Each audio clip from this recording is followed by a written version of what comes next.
안녕하세요. 몽골의 유목민들은 어떤 남성을 멋지다고 생각했을까요? 전통적인 미녀의 기준은 무엇일까요? 몽골에서 잘 통하는 남성형은 누굴까요?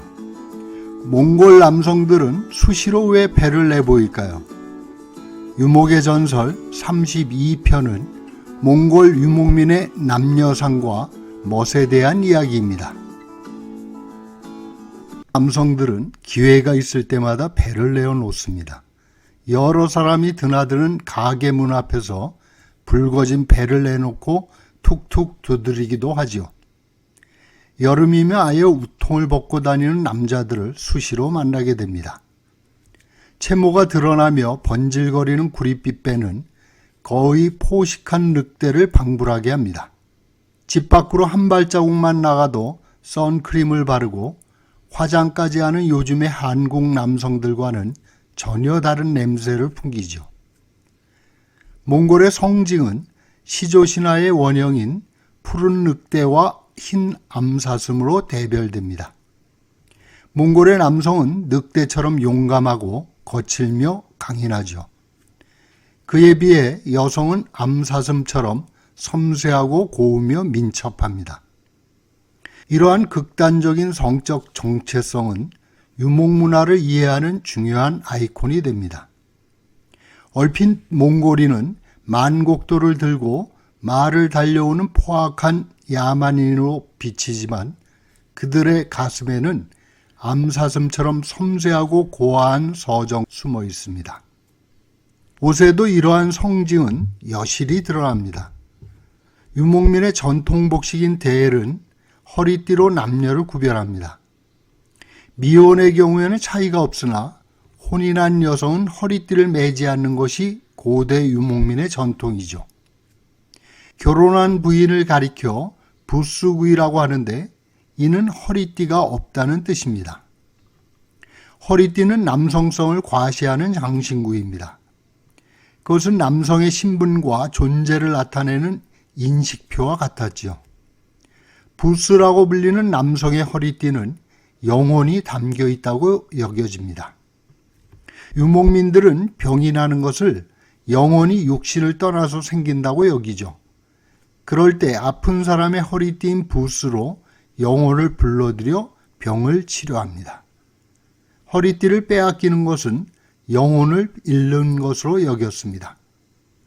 몰락해가는 몽골 제국을 부활시키려고 고군분투하던 황금 왕자 바얀 뭉케가 고비에서 도둑들에게 죽임을 당할 때도 그의 황금 허리띠가 벗겨지는 장면이 나옵니다. 이는 그의 명예와 삶이 파국을 맞이하였음을 의미합니다. 허리띠는 허리를 보호하는 도구로 보이지만 실질적으로는 허리보다 배를 과시하는 장신구에 가깝습니다. 전통 복장인 대엘을 입을 때 허리띠는 허리보다 엉덩이에 걸친다고 할 만큼 느려뜨려 맵니다. 그렇게 매어야 불룩한 배를 두드러지게 내밀게 됩니다.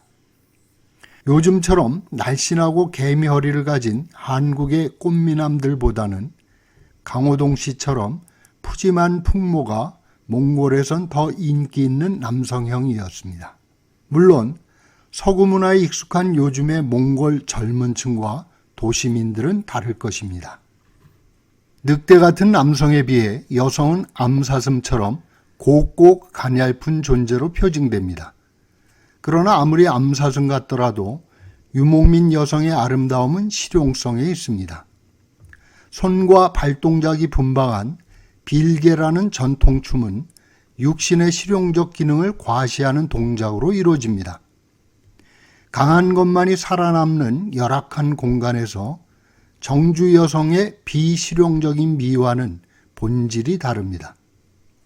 생머리를 질끈 묶은 유목민 소녀가 바람을 가르며 초원을 말달리는 장면은 바퀴벌레를 보고 누가 더 높은 비명을 지르는가로 판정되는 정주국의 여성미와는 차원이 다릅니다. 전통적으로 유목민 여성의 아름다움은 건강미에 있었습니다. 민담이나 설화에서는 미녀를 볼이 붉고 얼굴에 빛이 나는 여성으로 일관되게 묘사합니다. 그는 옷자락에 있는 솥똥을 가져오고 있는데 앞에서 빛 같은 광채가 났다. 계례에는 아담하고 붉은 얼굴의 여인이 있었다. 그녀의 붉은 볼은 펠트를 뚫을 듯이 환한 빛을 발하고 있었으며 볼록한 검은 담비 모자를 기울여 쓰고 검고 긴 머리를 앞뒤로 늘어뜨린 세련된 미인이었다. 남성의 아름다움은 빛이 나는 얼굴과 불타는 눈으로 기술됩니다. 장인의 마음을 사로잡은 어린 태무친도 그런 아름다움을 지녔다고 몽골 비사에 기록되어 있습니다. 이는 구전되는 몽골 설화에서도 자주 등장하는 관용적 표현입니다. 왕은 안심하고 궁으로 돌아왔다. 부생 툭구댕이 5년이 걸리는 곳에 가서 초원에 있는 한 인가를 발견하고 집 안으로 들어가자 집주인이 물었다. 얼굴에는 빛이 있고 눈에는 불꽃이 있는 조그만 젊은이는 누구며 어딜 가는 거지? 붉은 볼과 불타는 눈이 주는 아름다움은 거친 유목 환경에서 생존해 나갈 건강과 지혜로움을 보여준다 하겠습니다. 한때 사춘기 소녀들이 좋아하는 선생님을 만나러 갈 때면 교무실 앞에서 자신의 볼을 꼬집어 발그레하게 만들던 것도 이와 멀지 않다 하겠습니다. 유목 및 여성의 일과는 고대입니다. 새벽에 가장 먼저 일어나 물을 길어다 수태차를 끓이고 음식을 조리합니다. 아이를 돌보고 집안을 청소하고 아르가를 주워오는 것도 여성의 몫이죠. 밤이 되면 옷을 깁고 신발을 짓습니다. 허벌판의 유목민에게 화장품이 있었을까요? 바람에 튼 피부에 양기름을 바르는 게 고작이었죠. 그러나 아름다워지려는 욕망은 여성의 본능입니다. 티벳이나 몽골, 중앙아시아의 척박한 환경에서도 유목민 여성들의 치장은 화려하기 그지없습니다. 그 절정이 혼례에 나타납니다. 연지와 곤지를 칠하고 화려한 비단옷에 금은 보화로 꾸민 화관을 머리에 얹습니다. 이 꽃잎으로 이마와 뺨을 붉게 물드는 화장술은 하늘에 대한 경의이며 천지합일의 의례입니다. 연지라는 말의 어원은 여러 설이 있으나 흉노족의 왕비를 지칭하는 얀지 혹은 신부가 보내는 폐물함을 뜻하는 몽골어의 인지 등에서 비롯되었다고 합니다. 서하구사라는 책에는 흉노가 한무제에게 연지산을 잃게 되면서 연지를 하지 못하게 된 흉노의 여인들이 몹시 애통했다는 기록이 실려 있습니다. 유목제국들을 무너뜨린 것이 장신구와 같은 사치품이라는 주장도 있습니다. 막강한 흉노를 무너뜨리기 위해 중국은 비단과 금은 보석으로 꾸며진 화려한 장신구들을 엄청나게 바쳤다고 합니다. 잭 웨더포드는 칭기스칸의 딸들 제국을 경영하다란 책에서 이를 설명하고 있습니다.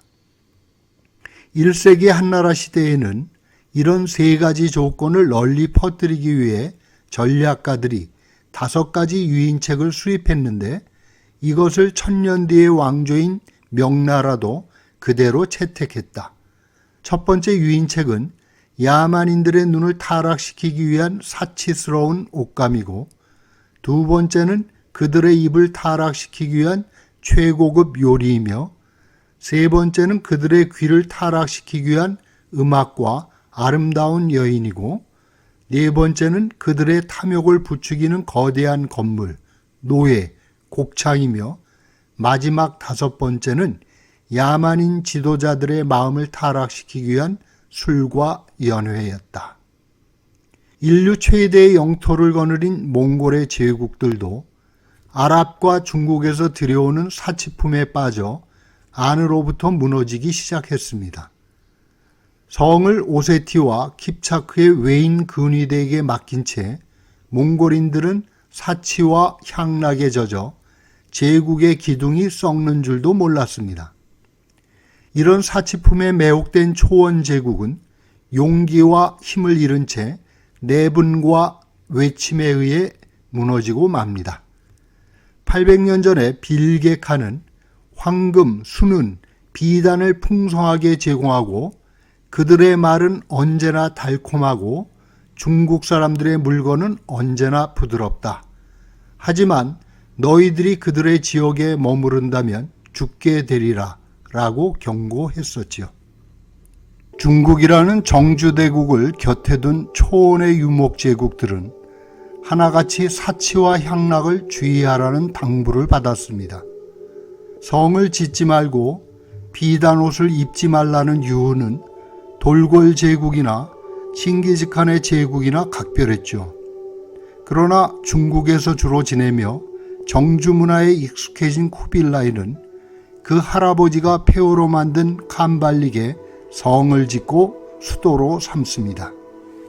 그리고 고인물이 썩듯이 이어지는 사치와 향락은 고륙상쟁으로 서로를 죽이며 탐욕으로 제국을 무너뜨리고 맙니다. 코비드 역병이 쉽게 진정되지 않고 있습니다. 몽골길이 열릴 때까지 구독자 여러분 모두 건강하시기를 빕니다. 8월 14일 토요일에는 흑백라디오 11편, 8월 21일 토요일에는 유목의 전설 33편으로 찾아뵙겠습니다. 이야기로 떠나는 몽골 여행과 시간 여행 많이 구독 신청해 주시고 주변에 관심 있는 분들에게도 공유해 주시기 바랍니다. 오늘도 함께 해주셔서 대단히 고맙습니다.